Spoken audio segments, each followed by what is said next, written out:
IM3 STEM.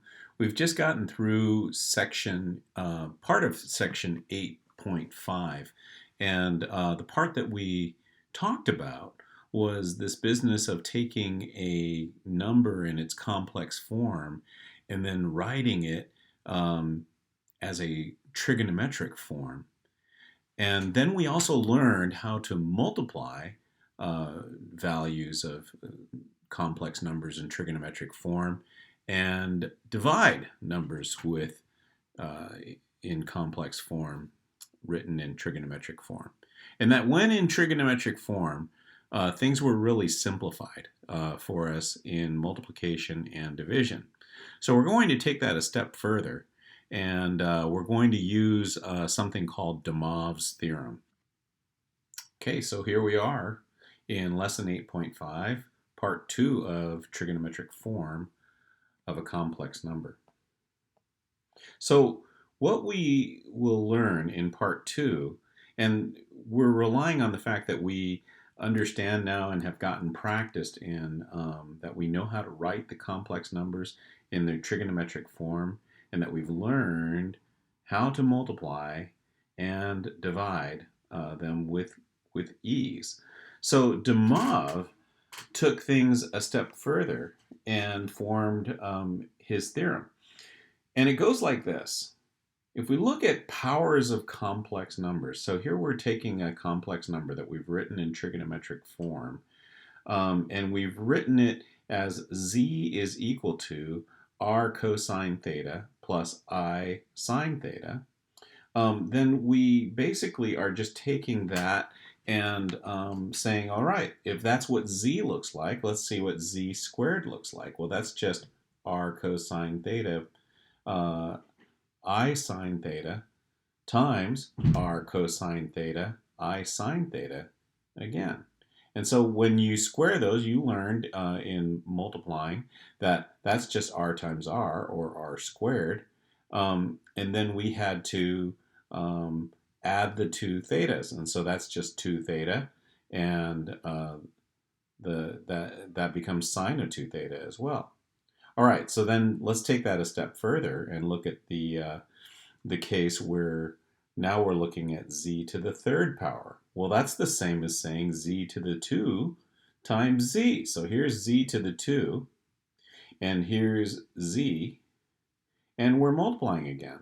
So r squared times r is just r to the third, and cosine of 2 theta times cosine of theta becomes cosine of 3 theta in this complex form. And so plus I times sine of 2 theta plus theta. So that just becomes sine of 3 theta. And so then you can just pretty much say, oh, well then z to the fourth then must be r to the fourth times cosine of 4 theta plus I sine of 4 theta, and so on. So that's the idea here of DeMoivre's theorem. So if we say it this way then, DeMoivre's theorem, and by the way, I'll introduce them to you in a second, but if we say it right, if z is equal to r cosine theta plus I sine theta, and that's the complex number, and n is some positive integer, then z raised to the n power is simply that expression raised to the nth power, and then becomes r to the n, parentheses, cosine n theta, plus I sine n theta. And here's Abraham DeMoivre, who lived since the mid-1600s to the mid-1700s, and he's the guy that we get to thank for this theorem. So let's go ahead and demonstrate this theorem, shall we? If we're finding the powers of a complex number, we have to actually convert that complex number into trigonometric form to take advantage of that idea. So we're going to take this complex number right here, and we're going to use DeMoivre's theorem to raise it to the 12th power. So let's do that. So first of all, we need to find the magnitude of that. So let's find the magnitude of -1 plus root 3I. And then we're also going to find what theta is, but let's do this first. -1 plus root 3I is just going to be equal to -1 squared plus root 3 squared.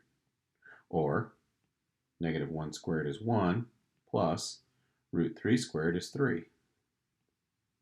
And so that just becomes root 4 or 2. So the magnitude then is equal to 2. So we're basically saying then that z is equal to 2 times, and we need the cosine of theta and we need the sine of theta. So we need to find what theta is. Well, theta is found by taking the tangent of b, which is root 3, over a, which is -1. Now we'll just go ahead and do that in the second quadrant, since we know the tangent is negative over there. And if we do that, we find that this is the opposite at root 3, and that's a -1. And that's going to make this right here 2 pi thirds. And hopefully you're seeing that if I found that the magnitude was 2, that makes the hypotenuse 2 there. And we have opposite the 30 is half of the hypotenuse. The other leg is root 3 times that, so that's 2 pi thirds is what gets us theta. So theta is equal to 2 pi thirds. So that allows us to write it this way, that the cosine times 2 pi thirds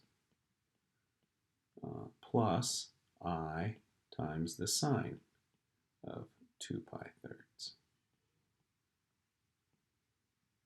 And we're using DeMoivres theorem then to find what z to the 12th is going to be. We know what z is now, but now we just have to say what is then 2 times the cosine of 2 pi thirds plus I sine 2 pi thirds, all to the 12th power.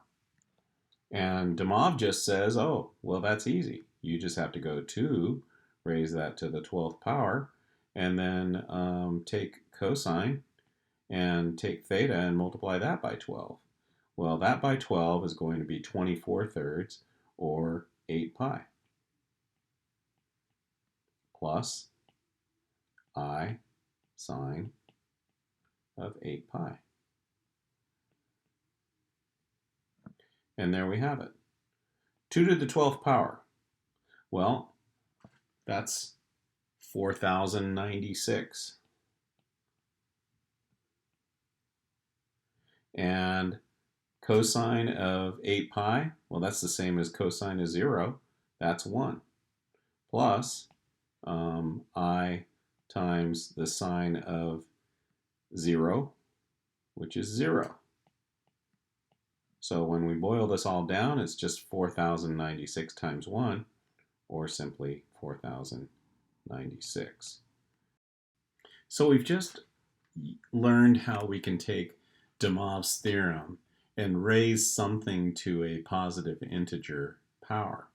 But there's also this idea that comes from the fundamental theorem of algebra. And if you remember the fundamental theorem of algebra, one of the things that got said was that every polynomial has, raised to the nth power, has actually as many as n roots.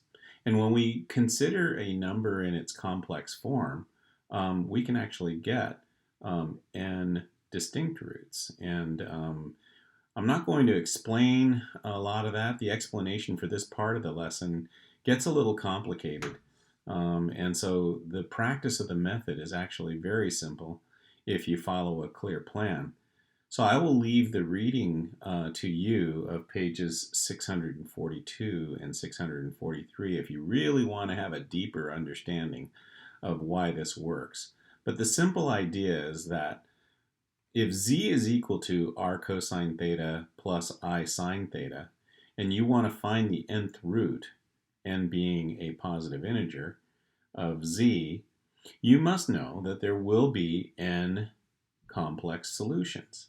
So the method I will teach is how to find the first solution, and the rest are found by simply adding 2 pi divided by n multiple times until you have n solutions.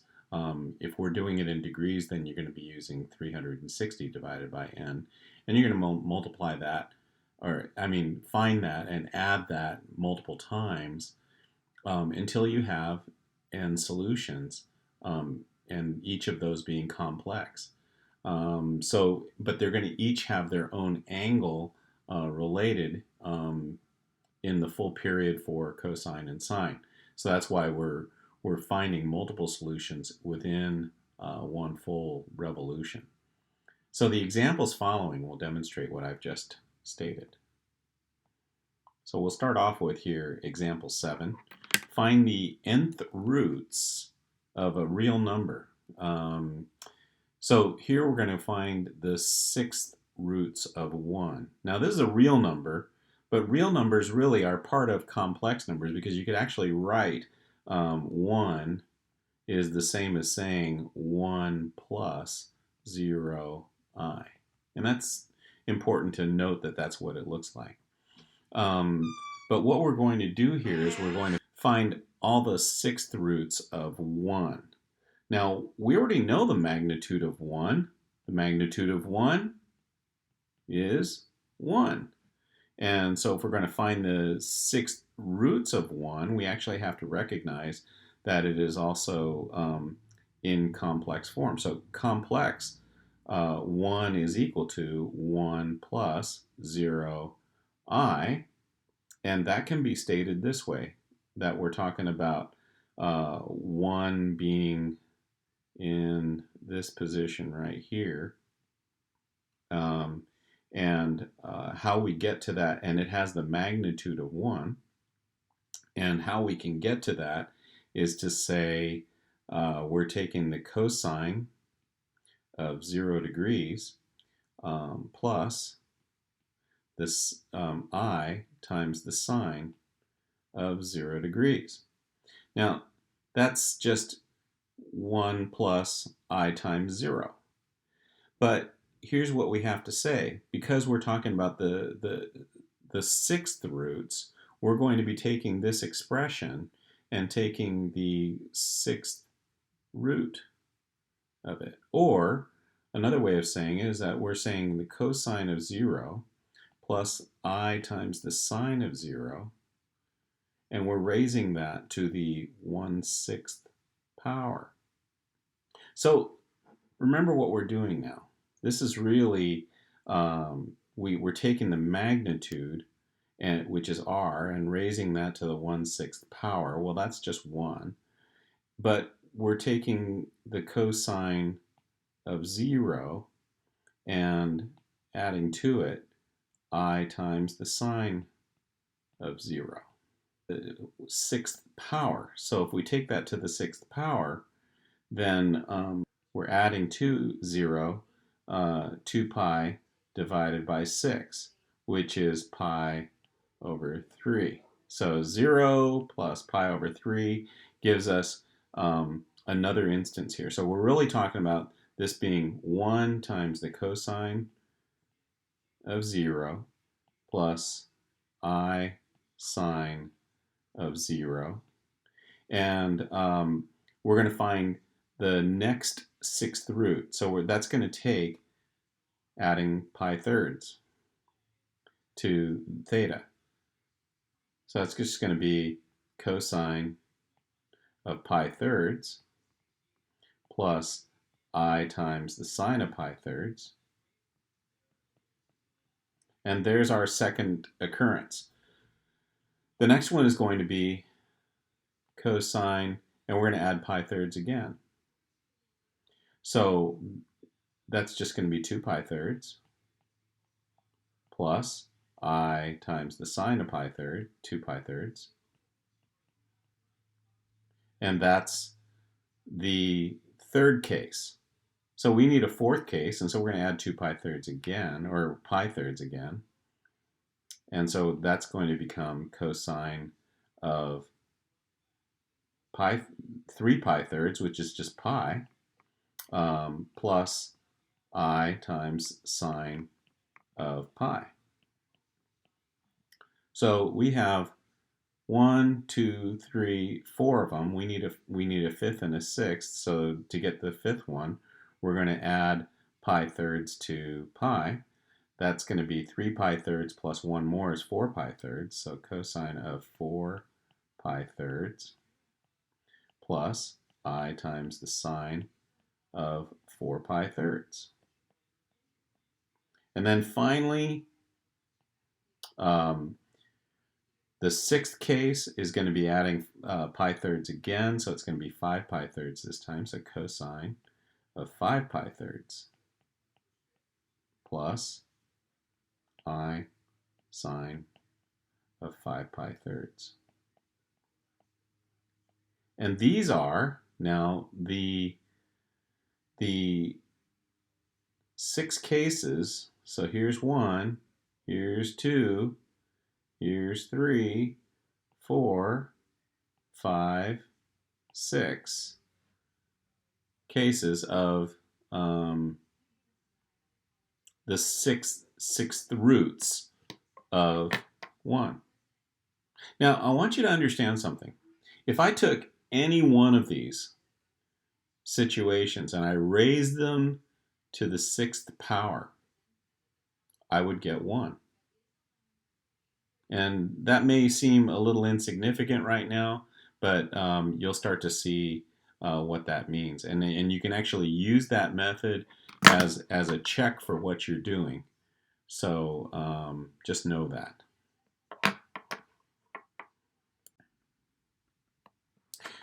So now here in example 8, we get to find the nth roots of a complex number.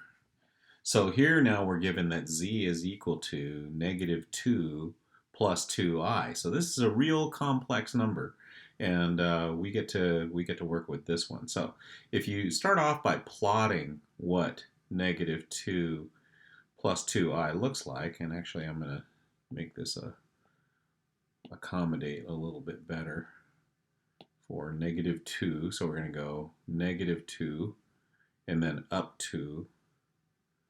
So our vector looks like this that represents the complex number. And we already know this, but you know, if you needed to, we could just say that this is going to be 3 pi fourths, and that's going to be theta. But if we wanted to, we could also say, well, we know that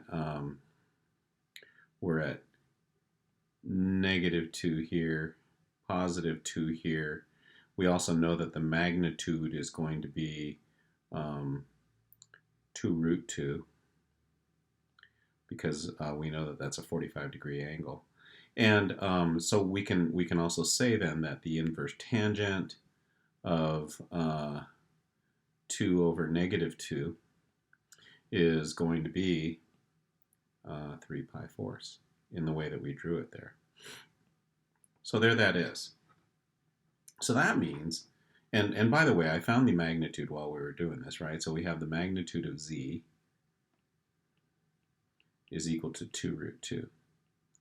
And we know this, that we could rewrite z then as 2√2 times the cosine of 3 pi fourths plus I sine of 3 pi fourths. Now, we're interested in the cube roots of z. So in other words, we're going to take the cube root of z, and that's going to look like this.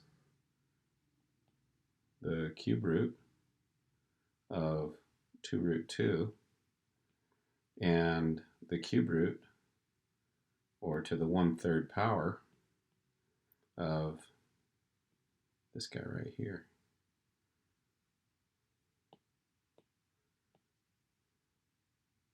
All right, so we're looking at the 3rd root of 2 root 2, but remember 2 root 2 is another way of saying the square root of 8. So really what we're looking at is the 3rd root then of the square root of 8, and we're just going to leave it like that. But we have the cosine of 3π4, and when we write that correctly, that ends up being the cosine, and we've got that 3rd to deal with, so doesn't that just become π4 plus I times the sine, and that also becomes of π4, because we're dividing that 1/3, or we're multiplying the 1/3, which is dividing by 3. All right, so this is what we look like as far as just our first answer to what is the 3rd root of z, and if z is equal to what we started with. All right, so let's go ahead, and we know that we're taking 2π and dividing it by 3, and if we want to combine that with π4, we have to have the root be 12ths. So let's just call it this then. We're going to call it 3π12ths and 3π12ths. And we get all the rest that goes along with it. So I'm just going to be real careful. I want to copy and bring down as well. So there that is. And we can also copy this down.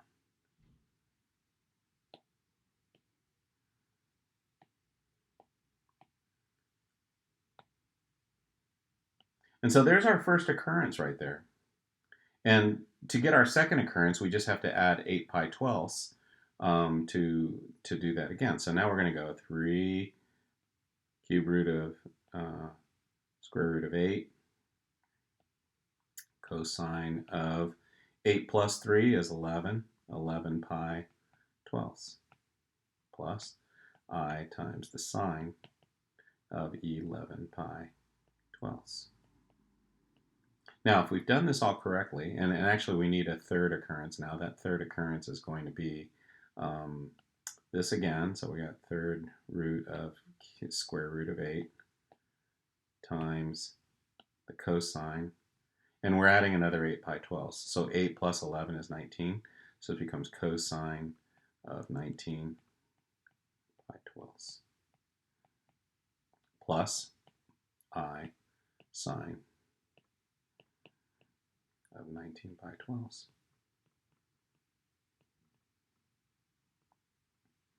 And so there we are. Now, so these are then, and I'll just go ahead and circle these. These are our 3 third roots of that expression. And we started with z equaling -2 plus 2i. But you saw the progression of how that all turned into this. And so this is what we have. And doesn't this mean, if these are all third roots, that I could take any one of them and multiply it by itself 3 times, or take it to the 3rd power and get this? So let's do this. I'm going to take this this last one, and we're going to take that expression and we're going to raise it to the 3rd power and prove to you that we get back to where we started. So if I take the 3rd root and raise this to the 3rd power, this just turns into the square root of 8.